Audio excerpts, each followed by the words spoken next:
శాంతి శాంతి ఏం కావాలతయ్యా నాకు చెప్పండి, నేను చేస్తాను. ఆవిడ గారు ఎక్కడ? అదిగో మహారాణి గారు దిగొస్తున్నారు. ఇంతసేపు ఏం చేస్తున్నావు? రేఖ గది ఊడ్చేస్తున్నాను అత్తయ్య. మహా ఉద్ధరించావులే. ఇంత పొద్దెక్కేదాకా ఏం చేస్తున్నట్టు? కొత్త కోటలతో కూర్చుని ముచ్చట్లాడుతున్నావా? ఏ ఆవిడ వంక చూస్తున్నావు? ఆవిడంటే నాకు భయం అనుకున్నావా? రాత్రంతా బాబుకు ఒకటే జ్వరం, తెల్లవారులు మేల్కొనున్నాను. అందువల్ల లేవడం కాస్త ఆలస్యమైంది. ఇదిగో ఇటువంటి కుంటి సాకులని నాకు చెప్పొద్దు. ఇంత పొద్దెక్కింది, వంటింట్లో ఇంకా స్టవ్ వెలగలేదు, ఎవరికీ కాఫీ ఇవ్వలేదు. అత్తయ్య మీరు వెళ్ళి గదిలో కూర్చోండి, 5 నిమిషాల కాఫీ తీసుకొస్తాను. అదేదో త్వరగా తగలేడు. ఆ తర్వాత ఆఫీసుకి వెళ్లే వాళ్ళకి వంట చెయ్యాలి. అక్క ఆ చీపురు లేవు, నేను ఊడిస్తాను. నువ్వు వెళ్ళి స్టవ్ వెలిగించు. వద్దులేమ్మా, నేను చేస్తానుగా. నువ్వు వెళ్ళి బాబు దగ్గర కూర్చో. ఏమిటి ఇద్దరు ముచ్చట్లాడుతున్నారు? అత్తగారని చీవాట్లు పెట్టినా ఎవరికీ బుద్ధి లేదు. మా ఆయనకి బెడ్ కాఫీ తాగందే ఏమీ తోచదు. తెస్తాను రేఖ, త్వరగా. అమ్మా శాంతి, రాత్రి తిన్న కోడి కడుపులో అట్టాగే ఉండిపోయి కొక్కరక్కో కొక్కరక్కో అని కూతలు పెడుతోంది. నీ చేత్తో కాస్త మిరియాల కషాయం పెట్టించావంటే ఒక్క గ్లాస్ దట్టించి దానికి బుద్ధి చెప్తా. అలాగే బాబాయ్. రాత్రి నుంచి కడుపులో ఒకటే నొప్పి. దానికి లంకణం పరమౌషధం. చాలా బాగా చెప్పావు. ఏమిటి లంకణమా? అమ్మో, మన వల్ల కాదు. గాలి పీల్చకుండా ఉంటా గానీ తినకుండా మాత్రం ఉండలేను.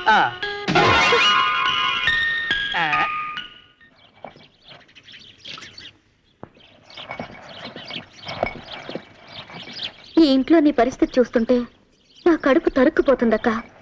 నీ మంచితనాన్ని అవకాశంగా తీసుకుని అందరూ నిన్నొక పని మనిషి కంటే హీనంగా చూస్తున్నారు. అక్క, నువ్వు అందరిలాంటి మనిషివే. అందరిలాగే నీకు ఏవేవో కోరికలుంటాయి. లేదమ్మా, ఏనాడు ఈ ఇంటి కోడలిగా వచ్చానో ఆనాడే నా కోరికలన్నిటికీ తిలోదకాలు ఇచ్చేశాను. ఇక అలా జరగడానికి వీల్లేదక్క. నువ్వు అలాగే చూస్తూ ఉండు. వీళ్ళందరి ఆట కట్టిస్తాను, మన అత్తగారి నోరు మూయిస్తాను. శాంతి శాంతి, ఎక్కడ చచ్చావే? సస్తే ఇంకేం వస్తుందిలే. బిరూరుకోండి. శాంతి, ఏమిటత్తయ్యా? నేను పిలిచింది నిన్ను కాదు, పెద్ద కోడల్ని. బాబుకి జ్వరం తగ్గలేదు, అందుకని దగ్గర కూర్చుంది. వంట పని వదిలేసి కొడుకు దగ్గర కూర్చుందా? వంట పని నేను చేస్తున్నాను అత్తయ్య. ఇప్పుడే స్టవ్ వెలిగించాను. ఈ కూరగాయలు కొంచెం కోసి పెడతారా? కూరగాయలు కోయడం కూడా మీ మేనమావ నేర్పలేదా? వెళ్ళి శాంతిని అడుగు, కోసి పెడుతుంది.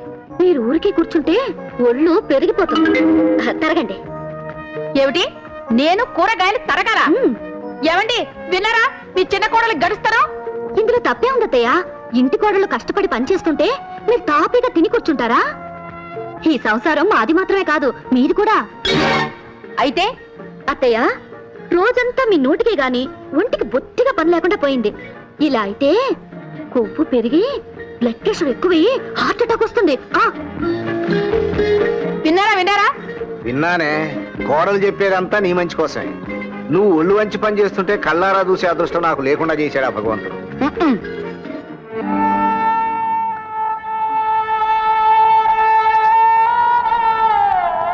ఏమండి, బాబుకు జ్వరం తగ్గలేదు.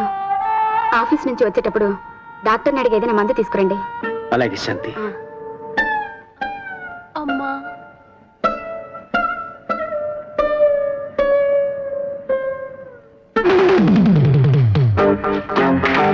పెద్దవాడెక్కడా? ఎందుకు? ఇంత పొద్దెక్కినా ఇంకా నా గది ఉడవలేదు. ఊడలేదా? లేదు. అయితే ఓ పని చెయ్యి, అక్కడ చీపురుంది, తీసుకెళ్లి ఊడ్చుకో. ఏమిటి, నా గది నేనే ఉంచుకోవాలా? లేకపోతే ఎవరు ఉడుస్తారు? రోజు ఎవరు ఉడుస్తున్నారో వాళ్లే ఉడవాలి. ఇన్నాళ్ళు ఆవిడ తెలియక తప్పు చేసింది. అందుకే మీరంతా ఇలా సోమరిపోతులా తయారయ్యారు. పోయి మీ గది ఊడ్చుకో. నెల నెల ఇంటి ఖర్చుకు మేము 1000 రూపాయలు ఇస్తున్నాం. ఆహా, 1000 రూపాయలు ఎవరికి ఇస్తున్నావు? అత్తగారికి. అయితే ఓ పని చెయ్యి, నువ్వు 1000 రూపాయలు ఏ అత్తగారికి ఇస్తున్నావో ఆ అత్తగారి చేతికి ఈ చీపురిచ్చి నీ గది ఊడవను. వాట్? వీటన్నిటికీ ఏం సమాధానం చెప్తుందో అడగండి. ఏమిట్రా ప్రతి చిన్న విషయానికి ఇంత రాద్ధాంతం చేస్తారు?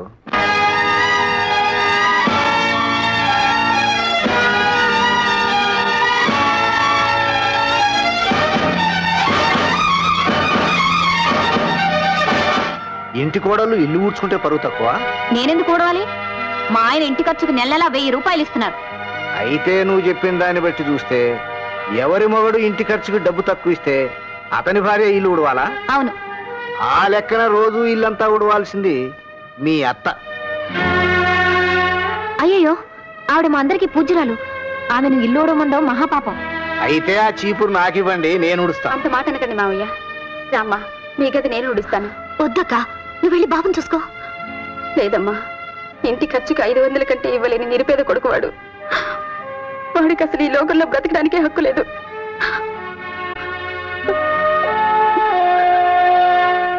అబ్బో, బురద పాము కూడా బుసలు కొడుతుందే.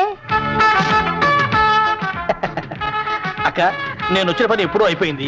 ఇక్కడ పరిస్థితులు చూస్తే నాకు బొత్తిగా కొడుకుడు పట్టలేదు. అంచేత నేను వస్తాను అక్క. అదేమిటి తమ్ముడు, ఇంకో 4 రోజులు ఉండిపోకూడదా? 4 రోజులు ఉన్నాను కదంటే, అక్కడికి వెళ్ళి 4 రోజులు బాగా తిని మళ్ళీ వచ్చి 4 రోజులు ఉంటా. వస్తా బావా? అలాగే. అక్కో అక్క, ఈలోగా పలావ్ చేస్తే టెలిగ్రామ్ గుట్టు, ఈ ప్లేట్ తో సహా వచ్చేస్తా. అలాగేలేరా. లడ్డు లడ్డు లడ్డు, బందరు మిఠాయి లడ్డు, బూందీ లడ్డు, కోవా లడ్డు. ధర్మారావు గారి ఇల్లుది. ఇంతకీ మీరు?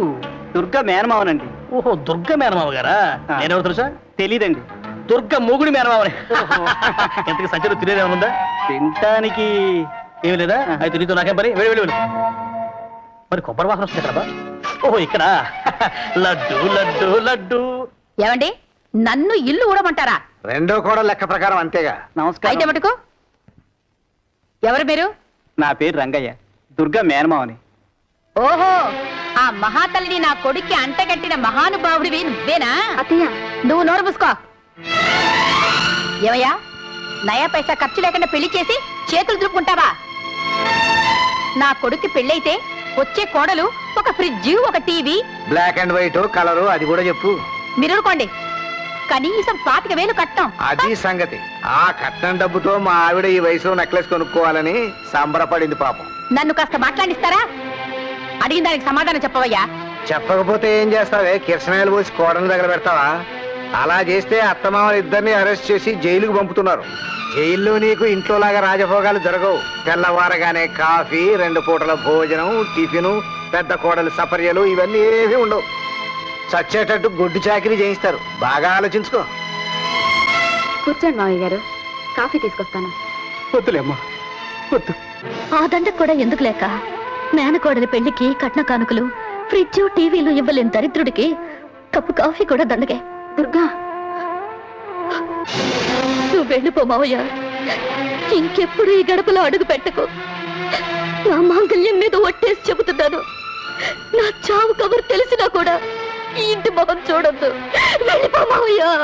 అలాగేనమ్మా, ఇంకెప్పుడు రాను. లోను కోసం అప్లై చేసి ఆ వచ్చిన డబ్బుతో ఒక బంగారు ఉంగరం తీసుకొచ్చారు. నీకిద్దామని వచ్చానమ్మా. ఏది ఆ ఉంగరం లేవు? పట్టుమని 10 గురిగింజల బరువు కూడా లేదు. ఏమయ్యా, మేమంత గతి లేని వాళ్ళం అనుకున్నావా? నువ్వే తీసుకెళ్ళు.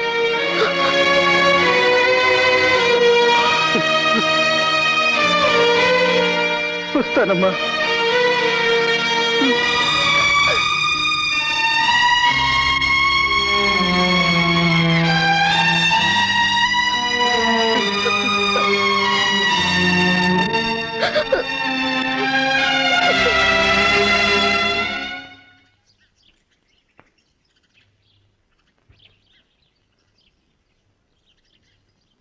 ఎంతసేపు అయింది బాబు వచ్చి? ఇంతకు ముందేనండి. మీరు ఈ పూట వస్తారని తెలిసి వచ్చాడు. వాళ్ళ ఇంటి కబుర్లు ఏమైనా తెలుస్తాయేమోనని.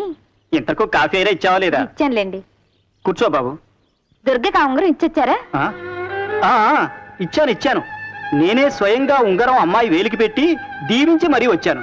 ఉంగరం చూసి వాళ్ళ అత్తగారేమన్నారండి? చాలా బాగుందన్నారు. మా కుటుంబాన్ని గురించి మీ అభిప్రాయం? చాలా మంచి సంస్కారం గల కుటుంబం. మీకు మర్యాదలు అవి? ఆ, ఇంటి కోడలికి మేనమావుని కదా, ఆ మాత్రం మర్యాద చేయరు. ఈసారి మీరు మా ఊరు వెళ్ళినప్పుడు హోటల్లో గిట్టలో దిగద్దండి, మా ఇంట్లోనే దిగండి. ఓ, తప్పకుండాను. కానీ మీ అమ్మగారు చేసే మర్యాదకు నేను తట్టుకోగలనా అని. ఆ కన్నీళ్ళు ఏమిటండి? ఆనంద బాష్పాలు. చిన్నప్పటి నుంచి ఎంతో కష్టపడ్డా ఇప్పటికైనా ఆ పిల్ల ఆ ఇంట్లో అంత సుఖపడుతోందంటే ఎంతో ఆనందంగా ఉంది.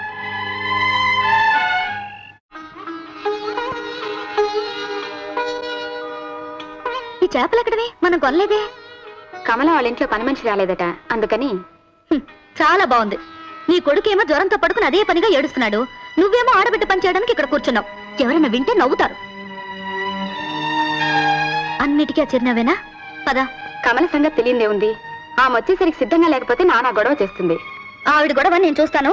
ముందు చేతులు కడుకుని లేచి వెళ్ళు. ఇది చేసి వెళ్తాను దుర్గా. ఇంకా ఇక్కడ కూర్చున్నావంటే నీ కొడుకు మీద ఒట్టు. లే పదా. వదినా, పెద్దదినా, వదినా, ఆమె పని మీద ఉంది. నీకేం కావాలో నాకు చెప్పు. నీకు చెప్పాల్సిన అవసరం నాకేం లేదు. నాకు ఆవిడతోని పని. నువ్వు వెళ్ళడానికి వీల్లేదు. నేను వెళ్ళి తీరాలి. నువ్వెవరు ఆపడానికి? ఏమిటి ఏమిటా కేకలు? ఏమైంది? చూడమ్మా, కాస్త చేపలు బాగు చేసి పెట్టమని పెద్దదినికి ఇచ్చాను. అవి అలాగే బావు దగ్గర పారేసిపోయింది. వాటిని బాగు చేయొద్దని ఆమెకి నేనే చెప్పాను. నువ్వు చెప్పావా? అవును. ఏ చూడండి, మేము ఇంటి కోడళ్ళం. ఇంటి పని ఎంతైనా సరే పని మనుషుల్లా కష్టపడి చేస్తాం. మాకే అవమానం లేదు. కానీ లోకుల కొంపల్లో పనులు కూడా మేమే చేయాలంటే నేను మాత్రం ఒప్పుకోను. దానికి చేపలు బాగు చేయడం చేత కాదు. ఈ కాకమ్మ కథలు నాకు చెప్పకండి. ఆ రోజు కూరగాయలు కాస్త కోసి పెట్టండి అని అడిగితే పెద్ద గీతోపన్యాసం ఇచ్చారే. ఇంత వయసు వచ్చిన కూతురికి చేపలు బాగు చేయడం కూడా నేర్పలేకపోయారు. నోరు వేసుకుని అరవడం మాత్రం నేర్పారు. చూసావమ్మా? ఇదిగో, నీకు చేత కాకపోతే రోజు సాయంత్రం నా దగ్గరికి రా, నేను నేర్పుతాను.